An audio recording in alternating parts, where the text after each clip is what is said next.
either is all on and it's covered all 10 of your nails, or it's all off. It's not chipping and cracking and peeling. If you look at someone and you look at their hands right now, what would you see? Would they see a beautifully polished fingernail on your hands, or would they raise questions? I hear the statement all the time, as I said, my nail is too short to have a manicure. But you would be surprised at how much better your nails would look if the cuticles would push back and the nails were uniformly filed and a fresh coat of polish, either clear or color, were put on your nails. Now, I have to share a quick story with you. So years ago, I had a friend that was overweight, and she tried every diet on the market. She had any diet that you can think of. She had tried it, and unfortunately was not successful with any of them, because she kept going back over and over and over again to continue to try the diets. And at one point in time, she finally gave up, and she said, you know what, I'm not doing this anymore. I'm done with diets. I'm just going to resolve myself to the fact that I'm meant to be this weight. Now, I will tell you that she was kind of as wide as she was tall. But the one thing that she said to me that made me laugh was, she said, I decided that instead of spending money on diets, I'm spending money on my fingernails. And I looked at her and I kind of smiled, because being a hairdresser, I'm all about anything that you can do for yourself that's beauty. But her reasoning was that women that are heavy look much better if they have long fingernails. And all I could do was smile. And I thought, well, I agree that I feel better when my nails are painted. How would you feel all the time if you looked down and your nails were painted and they were shiny? And even if you don't go out and get a manicure, what if you were just able to give yourself a manicure? We've got a place on our YouTube channel where I actually, during the COVID hunker down, when people couldn't go get their nails done, I do a step-by-step guide on how to give yourself a manicure. So it's not about spending money. It's just taking a little time and performing a manicure on yourself. So make sure you go to our YouTube channel and check that out. Kim's beauty tip number 8. When trying to grow your hair into a new style, do not grow it out all at the same time.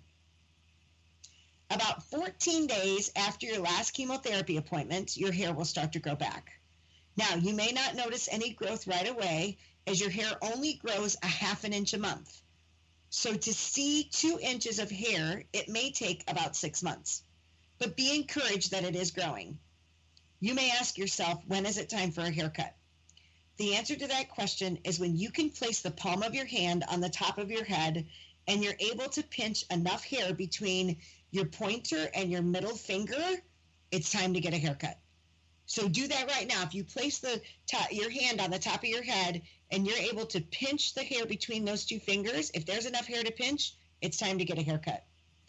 I pride myself on the fact that while I was a hairdresser behind the chair, anytime a client was in the process of growing out their hair into a new style, it never looked as if they were growing their hair out.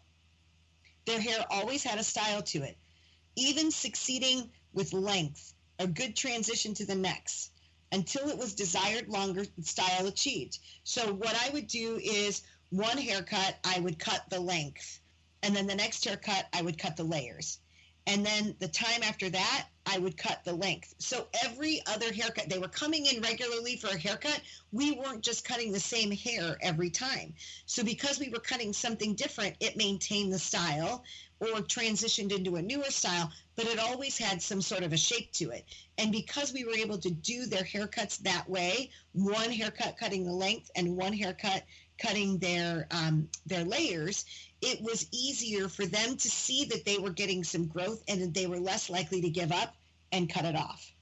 So decide what you want to grow off first, right? So decide if you want to grow the length or if you want to grow the layers. So if you go into your hairdresser and say, I want to grow your hair out, what does that mean? Do you have bangs and you want to grow your bangs out, but you want to keep the rest of the length where it is? Is it that you've got a lot of layers in your hair and you want to try your hair more one length? Is it that you've got a lot of layers and you want to keep the layers, but your hair is at your chin right now and you'd really like it down past your shoulders? So when you go in and you're talking to your stylist, whether you're beginning treatment or you're out of treatment, or this is your goal when you're all done with treatment, make sure that you have a clear cut, that don't go in and just say, I want to grow my hair out. Let them know this is my ultimate goal. And Pinterest is wonderful. They've got some wonderful pictures. And I encourage you that if you can take a picture into your stylist, that's really helpful too. So I would recommend getting your hair trimmed every 4 to 6 weeks, even though you're in the growing out process. You'll be happier with your hair throughout the entire journey of growing it out, and you'll have a higher success rate with your longer style by using this method. So don't stop getting a haircut just because you want to grow it out. Kim's tip number 9, the balder the head, the bigger the earrings. One of the things that we hear very often from women that have received makeovers through our program is that they don't feel very girly. And I understand that cancer can steal everything that makes us feel like a woman, including and not limited to our hair. I have learned that we have no control over those things, but we can and not worry about things that we can't worry about. In many cases, hair loss is a side effect of cancer treatment. So if that happens, how are you going to conquer that? I would say that the balder the head, the bigger the earrings. My mom taught me from the time that I was young that you are not fully dressed without your earrings. Now, more than ever, is the time for you to show off your earrings. Find some sass and find some big fun earrings. Kim's tip number 10. Your present mascara should be replaced every 3 months. Mascara is commonly used to enhance the eyes by darkening the lashes. They can darken, they can thicken, they can lengthen, and they ultimately define your lashes.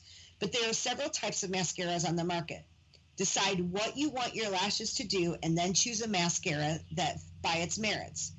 When removing the mascara wand from the tube, rotate the wand in the tube to ensure that the product is on the wand. Never pump the wand in and out of the mascara tube. This may result in a higher chance of contamination of bacteria in the tube. Regardless of which mascara you choose, it's important to exchange your mascara for a new tube every 3 months. Bacteria can build up on the brush and the tube and can lead to an eye infection. So again, when was the last time that you double checked, and when was the last time you changed your mascara?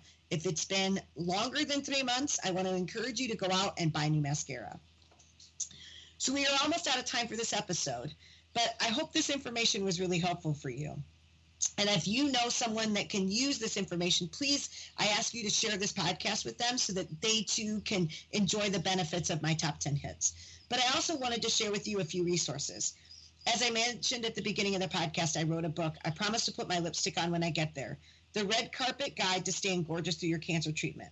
You know, again, when I found out I was pregnant, I purchased the what to expect when you're expecting because I'd never had a child before, and I didn't know what to expect.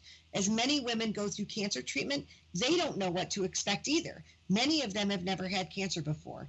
So this book gives hints and tips. It's sort of a guide for any woman that's been diagnosed with cancer, that you don't know how your treatment will affect your appearance, but this book will guide you through that, from hair loss to hair substitution to makeup, nails, and more. Our book is available on Amazon and on our website. You can purchase a soft cover version, or if you want the book right now, we actually have a digital version that you can download right now. I also understand chemo brain, and that sometimes it's difficult to understand what you read, or that you lose focus very easily. And for that reason, I created an online course, which is an expanded version on all of these topics. Again, I understand that as women, we want to feel beautiful. We want to feel gorgeous, but maybe we don't know how. I've said for a long time, it's the doctor's job to cure your cancer, but it's my job to make sure that you look really good while you're going through cancer. And that's what I want to do. So we have the book as a guide, but we also have an online course called Restoring Your Beauty During Cancer. And for a limited time, we're taking $20 off the course. And so instead of the $47 price, it's only $27. It's a 5-module course that goes through skincare, makeup, hair care, scalp care. It talks about a wig. How do you put a wig on? What's the right way to wash your wig? What's the right way to store your wig once you've got it? So if you use the coupon code COVID20 off coupon. That's all one word. You'll receive $20 off our regular price, and you'll receive the course for $27 of Restoring Your Beauty During Cancer. So check out our website at www.hellogorgeous.org. And if you go to the media section, you'll find it under there. Also, look under our free resources section, because we have a ton of free resources, as well as this podcast that's underneath it there, that can help guide you through your cancer journey. If any questions or any comments, or would like more information about the Hello Gorgeous or about our show, please email me at kbecker@hellogorgeous.org. We also invite you to follow us on Facebook, Instagram, and download our mobile app. Thank you for joining me today. I hope you enjoyed Kim's top 10 beauty tips for women battling cancer. This is Hello Gorgeous, everything beauty, cancer, and inspiration. I'm your host, Kim Becker, and until next time, stay gorgeous.